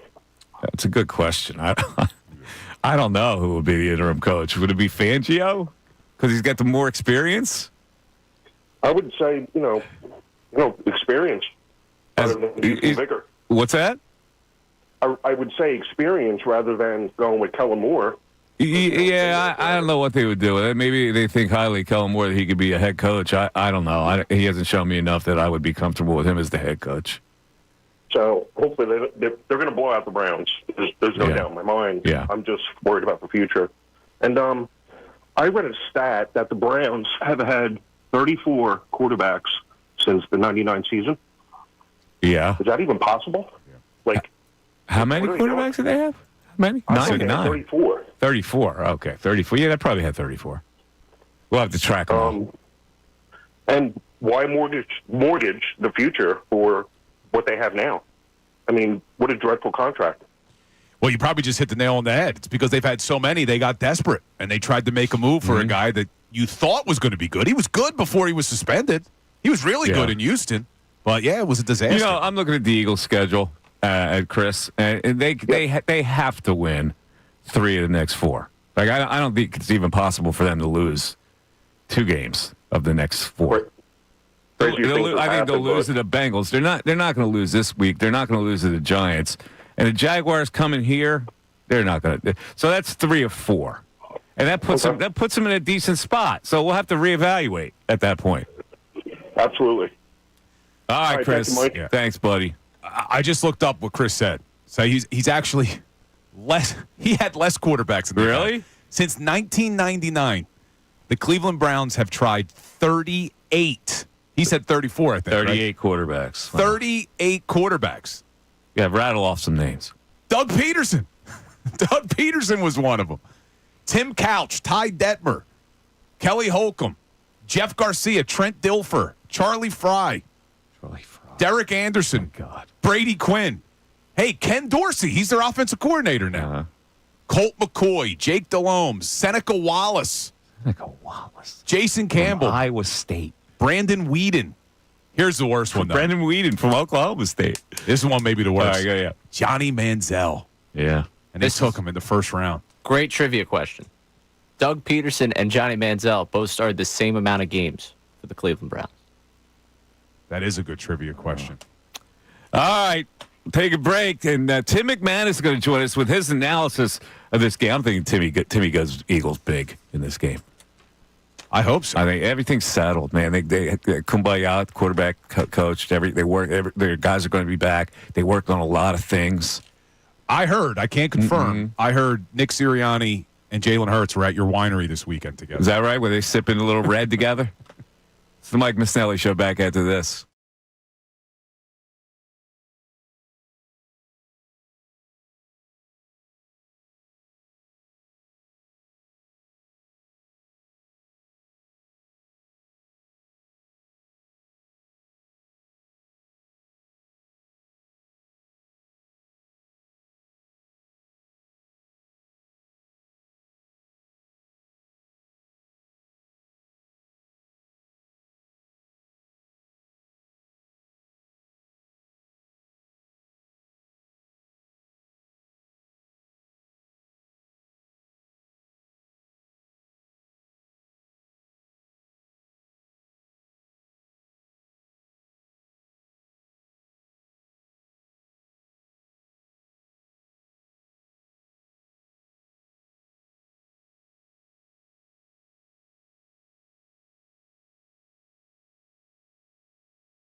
Ferguson HVAC, Lion Conklin Attention HVAC Contractors for equipment, parts, supplies for every heating and cooling job. Visit one of Ferguson's counter locations, Ben Salem, King of Prussia, Pennsauken, or Westchester. All right, the Eagles, a 9.5-point favorite. That line has gone up all week against the hapless Cleveland Browns. But what will the Eagles look like coming out of a bye week? With all their players back, will they be in sync? Is the quarterback in harmony with the head coach? For those answers, we go to the man who covers the Eagles for ESPN.com. He's the great Tim McManus. He joins us on the Comcast Business Hotline. Hello, Timmy. What's up, Mike? How you doing? Good. All right, so, Tim, let's get to the business at hand here. First of all, the quarterback and the head coach had some really good conversations during the bye, apparently. That's what they said. He said they had long conversations. Said they got the work done. They had a lot of good talk. And he's admired how the guys have worked during the bye week, especially for this game and especially the quarterback. What say you? They're in harmony, Mike. That's the term that Jalen Hurts used. Yes, a lot he of did. a lot of it felt intentional. I mean, if you go back to his comments after the loss against the Bucs, and he was asked about him and Nick working together to find a common message, and Hurts said, "We have our moments." And it kind of left people feeling like, what's going on again, right? And this has been something that's been dating back now to the latter part of last season. So a lot of it felt intentional that now that Hurts comes back and he's like, we had a lot of great moments. So he actually uses that phrase. But, Sirianni did back it up today and said that they did have long conversations, multiple conversations. And so I think that part's real. And that's ultimately productive. I mean, this is a pairing that has certainly had their moments where they haven't been on the same page. Last year, was certainly an example of that, and I think they've made efforts to try to fix that. And who knows if these conversations lead to anything, but the fact that they are working together and they are efforting to get on the same page and they are having these long conversations, I think you take that as a positive overall. Yeah, and that's great. I think it's wonderful. I think maybe some PR spin got in there, and they decided to put a better front on it. But, this is going to be an interesting game because the Eagles really should bury this team. The state the Browns are in, they came in, they're supposed to have a good defense. They really have not performed in any capacity. So what do you expect to see in this game? How will the Eagles attack this Browns team? Yeah, well, I mean, the 9.5 points feels like a lot for a team. I understand what's going on with the Browns and how bad Deshaun Watson has looked and the whole thing. But the Eagles have not proven to be the team that stomps on inferior foes, really dating back to the slide last year and then through 4 weeks of a sample size this year. And everything's been tight or, they've been on the wrong end of a near blowout. So the positive news for them is that they're going to be at full bore, it looks like. So we were just on the practice field, and Lane Johnson was there again, and A.J. Brown and Devontae Smith, and it looks like Hurts is going to have his full complement of players on offense. And if you look at the opener against the Packers, they scored 34 points, and then that has dropped off dramatically in the 3 games. When A.J. Brown was not on the field, they've been averaging 17 points per game. So obviously his presence is going to be huge. You would expect them to, get up and rolling a little bit on offense. That's the blueprint. They've obviously had a heavy focus on trying to get off to a good start, considering they haven't scored a single point in the first quarter yet this year. And, so I'm sure they're going to be mindful of that, try to get it up and rolling, pin their ears back, and get after Deshaun Watson. That's the blueprint. Let's see if they can execute it. So, Tim, one of the things that Jalen worked on this offseason we kept hearing was against the blitz, and that was something Kellen Moore was supposed to help him with. It looked that way through the first 3 games, and then Todd Bowles last week blitzed him 70% of the time and didn't have as much success. Now, Jim Schwartz, who's the defensive coordinator for the Browns, 3rd most blitz rate this year. So do you expect the Cleveland Browns to try to come after Jalen this weekend? It's a good question because that's not how we think of Jim Schwartz. I mean, he was here for a number of years, and him and the blitz not exactly go hand in hand there, but he has changed his stripes a little bit this year, and he is bringing the heat more. And absolutely, I think that if there's ever a time for him to try to go after it that way, it's against Jalen Hurts, because it was a little curious. Like, Hurts was having success against the blitz through the first 3 games, but he wasn't getting a lot of zeros. There wasn't a whole lot of all-out blitzes, which has really sort of been a kryptonite for him. And so it was curious that other teams decided not to go that route. In Hurts' defense, he was operating with wide receivers that obviously he wasn't very comfortable with relative to the stars that he normally has. So that was probably part of it. But, yes, I would think that Schwartz would definitely bring a number of pressures to see if Hurts has, in fact, figured it out. Let's look at the Browns. They have to run the football because they did it last week and had success a little bit. But the Eagles are also giving up 5.1 a clip on rushes. What do you expect that this run defense has buttoned down over the time they've had off? I mean, they've implemented new drills, Mike, and they've thought it over and how can we get better at tackling? But I need to see it. I mean, 15 missed tackles against the Bucs. That is just an enormous amount. Can't happen. And, ultimately we're going to have to figure out if this defense has the personnel to get it done. And I agree with you. I mean, this is for Cleveland, and Nick Chubb's been practicing in a limited capacity this week. I'm curious to see if he ends up getting on the field for the Browns. That could shift the dynamic a little bit. But absolutely, they're going to look and see that the Eagles have been very giving on the ground, allowing 5 yards per rush. Know that they would like to take some pressure off of Watson, who's been struggling very badly, and keep the ball out of an explosive offense's hands. So that's the recipe. There'll be some slight tweaks, I think, defensively. But Fangio's group is going to have to prove whether they can get it done or not. Let me ask you this question, because this is something that's come up a lot from callers. Mike and I have talked about it. If the Eagles somehow lose this game, a game they're favored by almost double digits, how hot is Sirianni's seat? Well, we know that the pressure in the city is just going to be at the high, about as high as it gets. This is a very important game for the Eagles. I mean, let's broaden it out to that for a second. They should steamroll this team. I think every expectation is people are just writing it in. Yeah, this is going to be an easy win, and then move on. If it goes the other way on them, because of the opponent that they're facing, because of what the expectations are, I think the city, obviously, especially coming off of the Phillies loss, is going to be in a very foul mood when it comes to their sports teams. The Eagles and Nick Sirianni in particular is going to feel it. Does that mean that Jeffrey Lurie, pulls a Woody Johnson and axes him after week 6? I don't think so. That's not normally how he operates. Lurie has only gotten rid of one coach in season, and that was Chip Kelly, and this right before the last game of the regular season. And Kelly didn't exactly make himself many friends in this building, so it was a different circumstance.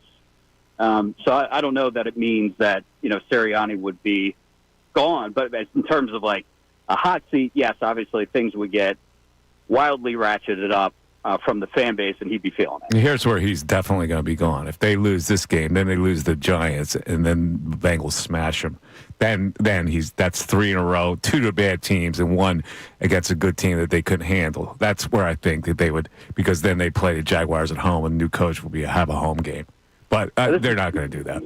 This is such a crucial stretch, though, Mike, to your point. Just think of the 2 different universes that the Eagles can be living in, depending on how this 4-game stretch goes. And it's all sub-500 teams.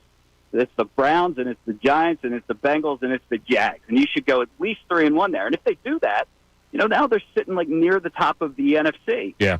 If they stumble, then the world, the walls are crumbling.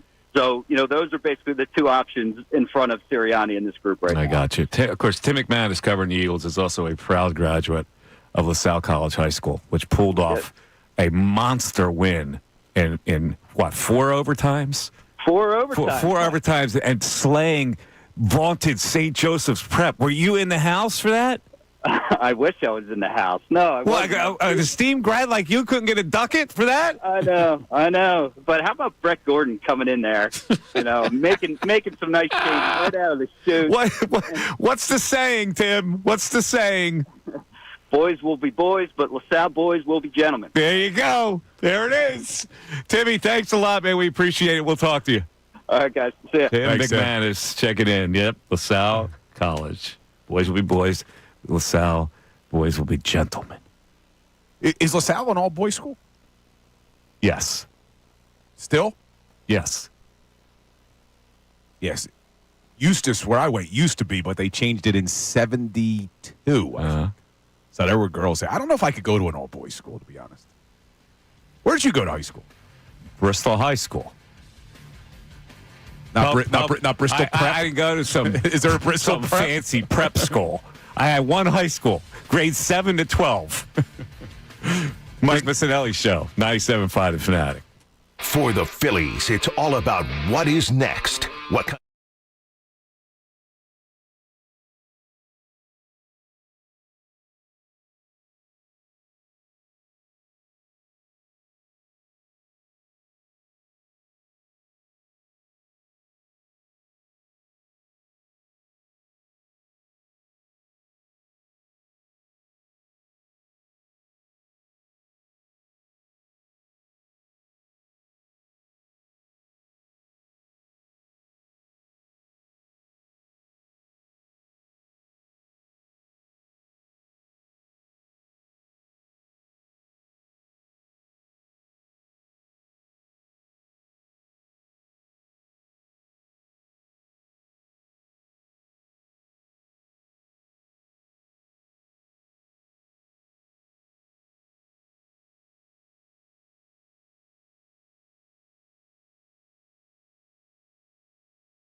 It's Mike Missanelli Show.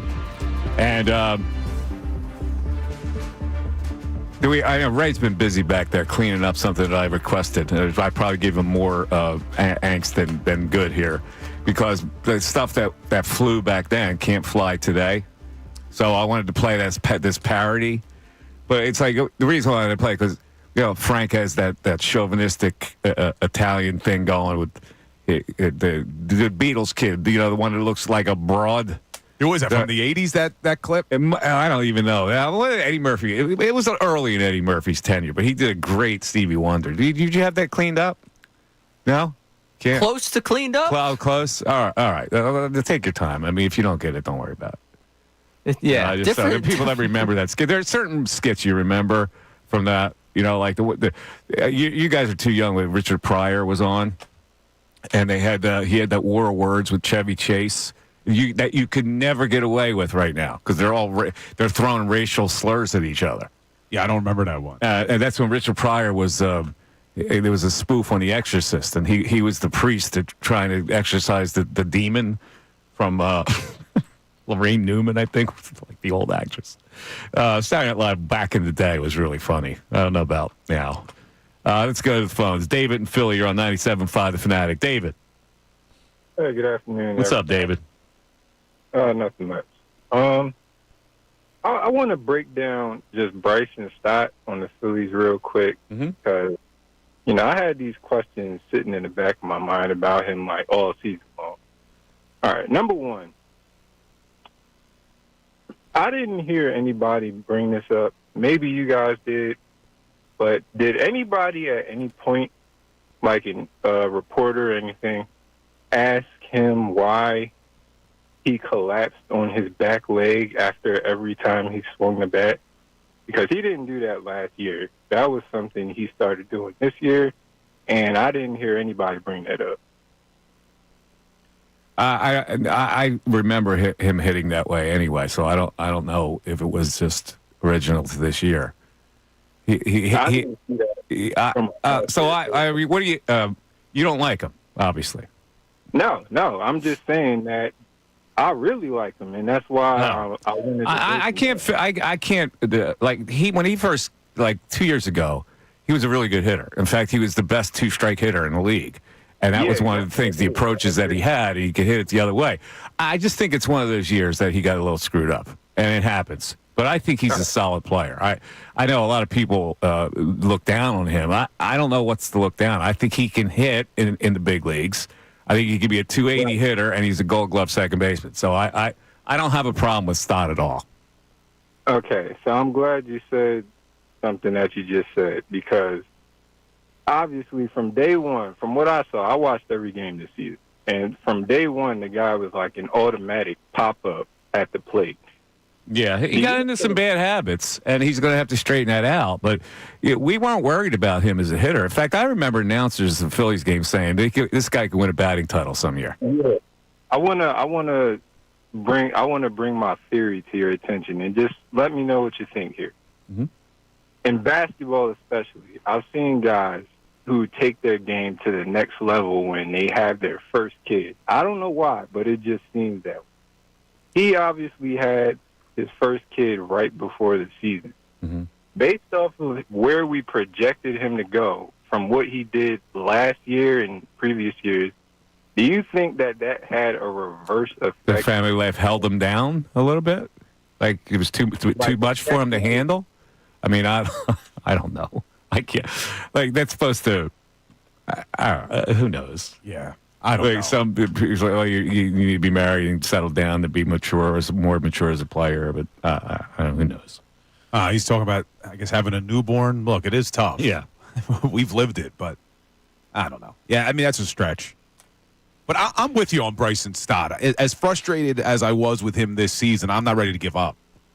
I don't think you give up on him after 1 year. He's a solid player who had a bad year offensively and got into bad habits. Hopefully that's all it is. But I like his approach. Like, I like the way he swings the bat. When he 2 years ago, he flipped a lot of balls to left field. And this year, I don't know, he got into bad habits. He got into some ruts. He did, and I don't think, like you said, there were a lot of people saying this guy's going to win a batting title one day. I don't think you just forget how to hit because of one bad season. He should be back next year. All right, so tonight we will have the Sixers game on our airwaves.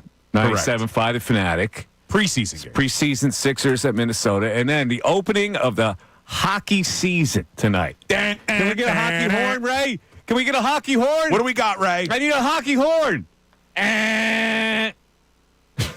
The best goal song used to be. What screen is it on? Remember? We have 47 screens. Hey! There it is. There's the hockey horn. There's the cruise Tonight, ship.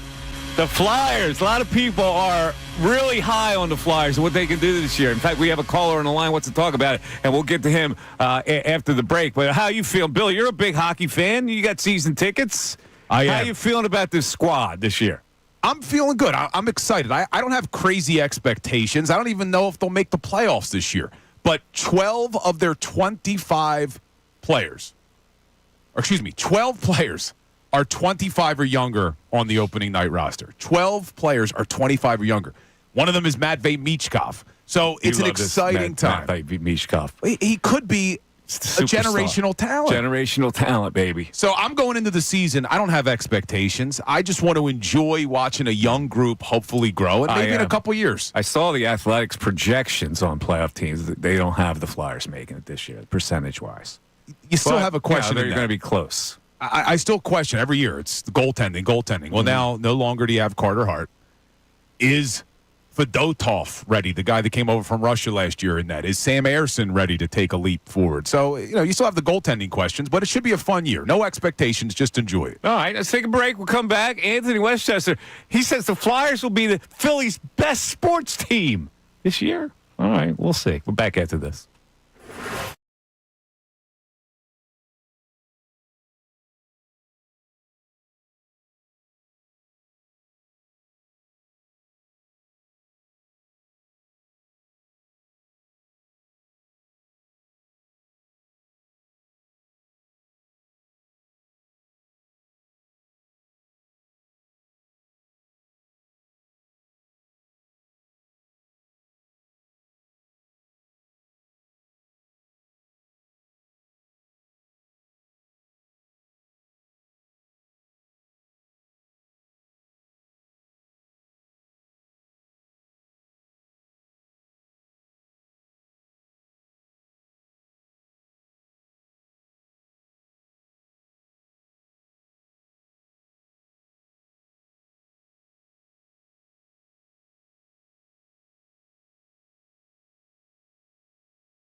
It's the Mike Missanelli Show. We're coming down the home stretch here, so I want to get some Flyer chat in here. My man Anthony from Westchester has been hanging for a really long time. He is optimistic about the Fly Boys. Anthony! Hey, Mike, what's going on? Talk to me, brother. Talk to me. Let me tell you, man, one might say I am ready for hockey season this time around. And I know it started on Tuesday, but tonight it's all about the Flyers. Let me tell you. 10 o'clock, nothing better to do than watch a Fly game. Right.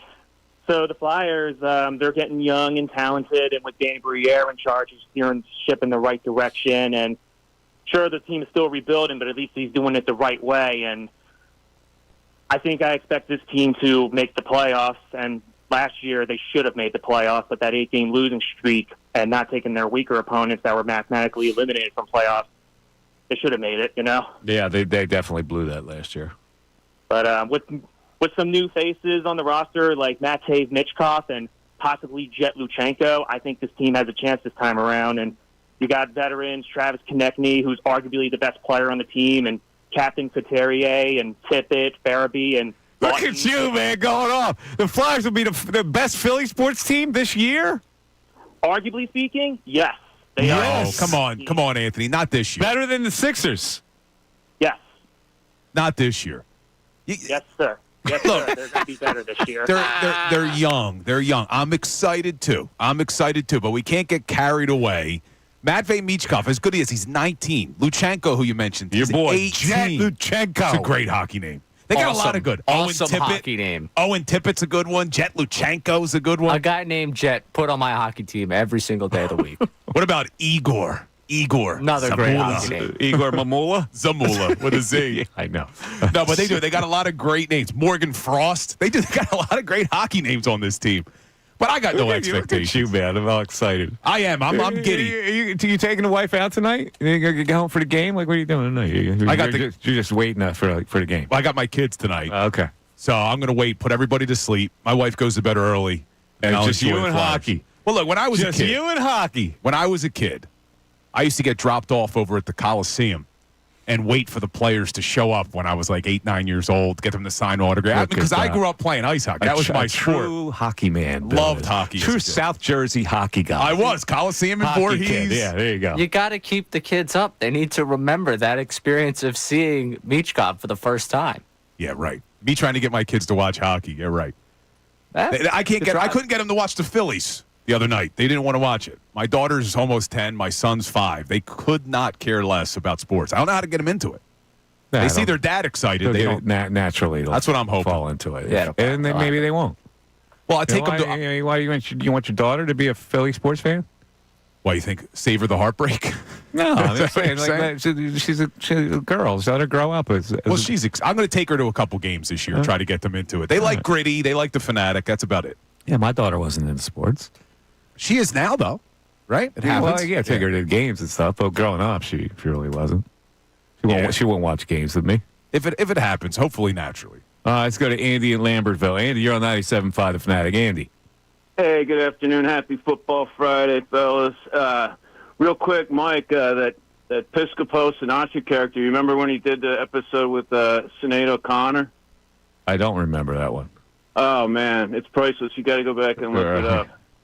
It's really Apparently good. We're not going to be able to play this today. So. Well, yeah, I totally agree. Yeah, times have changed, but you got to look up that one. It was right after Miss O'Connor tore up the picture of the Pope and all that stuff. But anyways, speaking of priceless, listening to Sirianni today, what a novel idea. He's having a conversation with the quarterback. That's breaking news, huh? Deep conversations, apparently. Oh, deep conversations. Yeah, it was the weekly deep conversations. Wow. They talked about a lot of stuff. I can't believe they're actually talking. What a novel idea. Long conversations is what he said. We had long conversations. Wow, that's incredible to hear. Hey, let me ask you something, Mike. Mm-hmm. Why do you think, if you look at this, I'm a little, this 9.5, you say lock of the week, okay? Mm-hmm. Now, obviously Cleveland stinks, but so does the Eagles' defense, and do you think it could be a get-right game for this Watson? I mean, he could throw the ball all over the field, and it's 33-30 or something. He's so off. He's almost forgotten how to play the position, it looks like. And so is the Eagles' defense. Yeah, they're not. They're not off? They are a little off, but I don't think he's going to burn them. I don't think he's going to burn them, but, I mean, 9.5 is Nine a and big a half. number. 9.5 tells me the Eagles are going to rout them. Like that's a line that I go, yeah, that's a 2-touchdown game. I mean, with that shell defense, I just see him dinking and dunking and going, time of possession. How do you? Well, you know what? Vegas may have seen that too, but they still keep it at 9. It's going up and up and up. So that gets my attention. Look, we've been critical of the Eagles, as we should be. It hasn't been a great 4 weeks. Mm-hmm. You look at the 4 opponents they've played, and 3 of them were on the road. I mean, if you want to give the Eagles a little bit of the benefit of the doubt, they were in Brazil against the Packers. They were in Tampa against the Bucs, who have been good. The Saints in New Orleans, who've had a decent team. I mean, they've had a tough 4 opponents to start the year with 2 coordinators. That's why I'm trying to preach. I'm trying to practice what I preach. I preached patience all offseason, saying, hey, we got to be patient with these guys through the first 4 weeks. Easier said than done. But we'll see. Now this is their first really bad opponent. They haven't played a bad opponent yet. They should dominate this team. All right, let's go to Mike in Ben Salem. Mike, you're on 97.5 The Fanatic. What's up, Mike? Hey, Mike, how are you? Good. So, yeah, just a couple things with the Phillies. I think two of the biggest reasons why they took a step back was, and you all touched a little bit on it, Bohm and Stott really were expected to take that step forward this year, and instead they fell off. Well, Bo made the All-Star team, though. He fell off in the second half. He was on fire early. Look at the RBIs he finished with because he started off so great. He was among the league leaders. He was, but the second half of the season just fell off completely. And I think he did that similar in 23 as well, where he really struggled down the stretch and just wasn't the same player.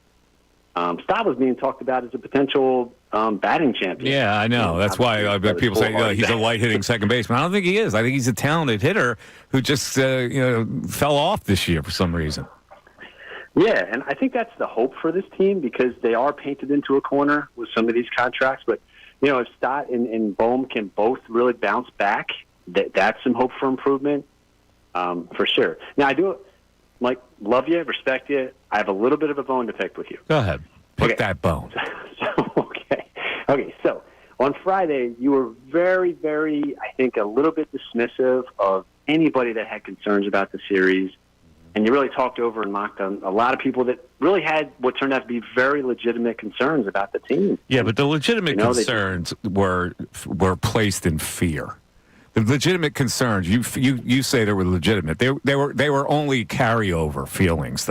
It was the feeling of doom of Philadelphia fans that got most of the people.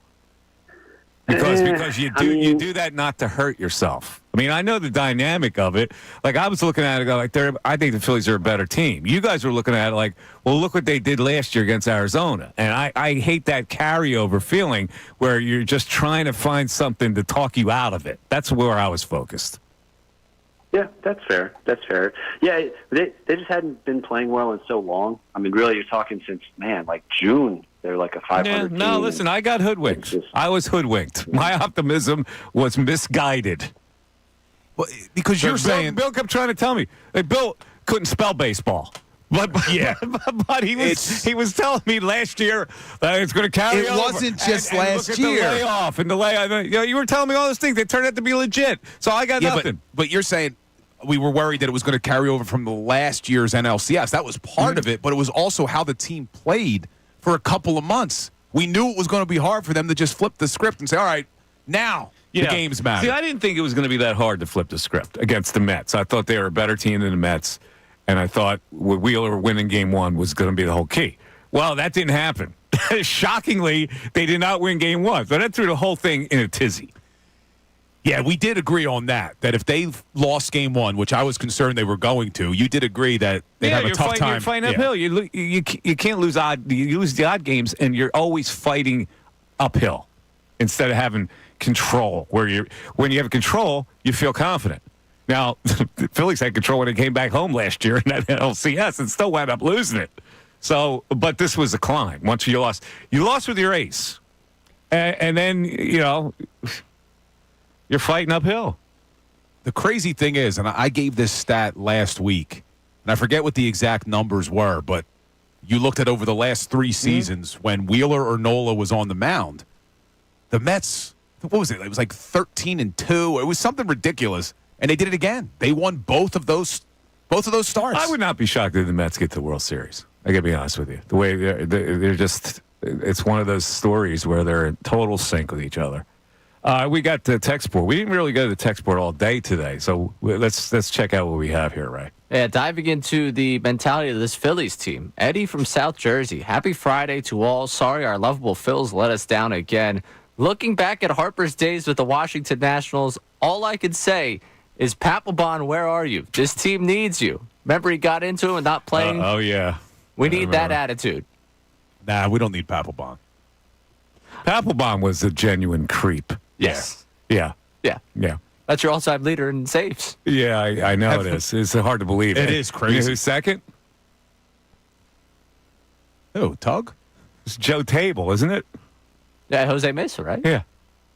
Really? Yeah. Mesa's your all-time leader for a season. I know that. I think Papelbon passed Joe Table as the all-time saves leader. I think you might be right about that. That's interesting. Yeah. Have Papelbon and Harper ever buried the hatchet between the two? I don't think so. I don't know. Papelbon still uses his opinions on Bryce Harper as a way to keep going around the circuit every time he wants to say something. That's usually how he gets himself onto shows. Not that. Never mind. I'm going to keep moving on with the text line here. Go ahead. Yeah, he got into some tiff recently, didn't he, Papelbon, with somebody on social media? I'm sure he did. All right. He seems like a guy that's consistently in the midst of all that stuff. Yeah. All right, I got two texts. One of them has to do with Mike. One has to do with Bill. We'll start with the one with Bill. My son is 2 years out of pitching from a pretty competitive D2 college. With a little practice, he could probably get up to 83, 85 if Billy Boy wants to step in the box. Paul from Glenside. Well, that's interesting because during one of the breaks, Ricky Batalico is trying to work something out where I'm going to get in the cage and take on 99-mile-an-hour fastballs. So we will keep you updated if this happens. I may now have to put my money where my mouth was and actually get in the cage against these. I thought there was no chance I'd have to deliver on this statement. I may have to deliver. What is it? You're facing a machine? A or machine. Machine. Oh, okay. So you got no chance with a machine. 10 chances. None. 10 chances to make contact. That's all. Just got to make contact. This guy's going to. Is this one of these virtual reality machines where you actually, the pitcher delivers and you can see it coming out of his hand? I don't know what he's working on, but I'm assuming it's.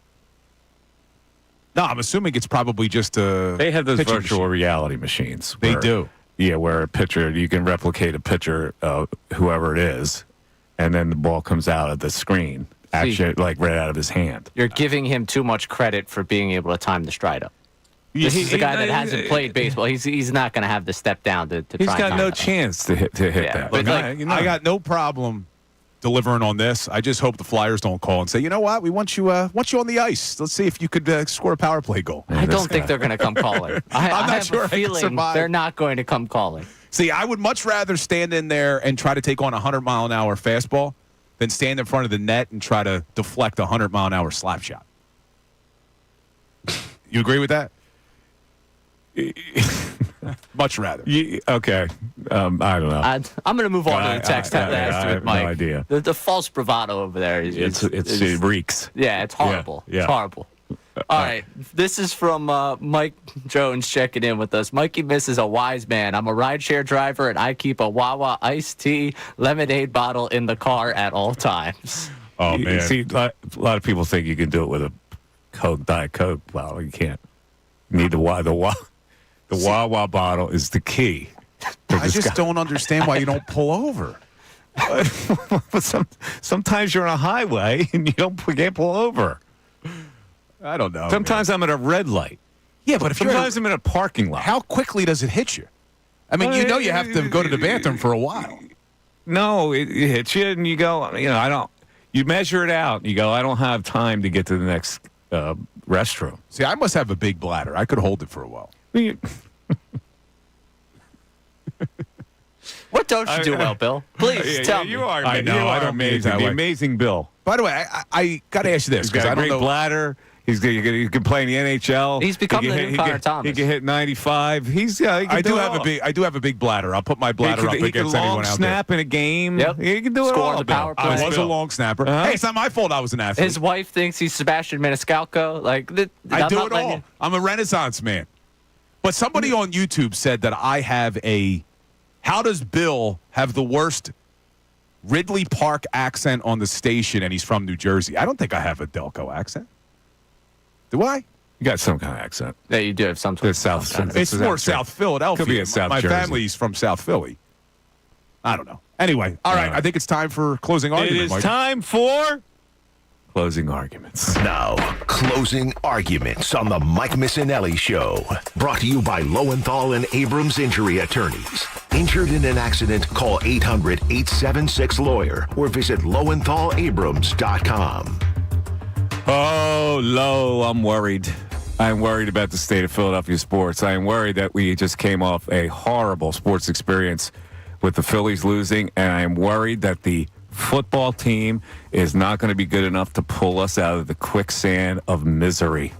And the quicksand of misery, when it gets a hold of you in this town, it could get really miserable. So if the Eagles do not flash and become a playoff contender immediately, we're going to be waiting on a Sixers season that is already being imperiled by scheduled knee checkups on Joel Embiid, which tells me he's going to play like 50 games for the Sixers this year. And then we have the Flyers. And it's going to be exciting to have another Lindros type of excitement in town with a player, but I don't know if the Flyers can pick us up either. So we are basically relying on the Philadelphia Eagles to win the division, get a reasonable seed, and the Philadelphia 76ers to be better than either the Boston Celtics or the New York Knicks. And right now, I cannot say that they are. So my closing argument is hang in there, people, and hope for a miracle. Michael, I said it to start the show. I'll end the show with this. This weekend will be the start of the fan base feeling better because Sunday will be the get-right game for the Philadelphia Eagles. The get-right game for the team, the quarterback, the coach, the defense, and the Philadelphia fan base. We need to feel good about something. We are going to feel good on Sunday afternoon because they will win this game. They will dominate this game in all three phases. And then come Monday, the phones will be ringing with people saying they're feeling pretty good about the Philadelphia Eagles in 2024. After beating the Cleveland Browns. Because they're going to dominate them, Mike. Dominate them. And we're looking for something. You know what else may happen tonight? Maybe Matvei Michkov gets a goal. Flyers fans are going to be feeling good. We got to start turning this. And I'm not worried about Joel Embiid's knee. Fakest bravado I've ever heard. I'm not worried about Embiid's knee. Load management, I don't care. Just be healthy come the playoffs. It's the best big three this team has ever had. It's the best roster they've ever put around Joel. The Sixers will go at least to the Eastern Conference Finals, but we'll do more Sixers talk coming up in the next couple weeks. Okay, there you go. Ladies and gentlemen, have a great weekend. Thanks for hanging with us all week. We'll be back Monday to take apart that Philadelphia Eagles and the Cleveland Browns game. Ray, nice job. We did, and what do you got planned this weekend, Ray? Anything? I'm calling a game tomorrow night, going to dinner tonight. Yeah, he's going to dinner tonight with a special someone. He's got a date. He's got another date. Date number 3. Date number 3. This is trying to get serious. And I know we're up against it real quick, Mike. No joke, man. Appreciate you battling through the back to be here with us today. Thank you very much. This whole week, so thank you, Michael. I'm dying. I need oxycodone. See ya.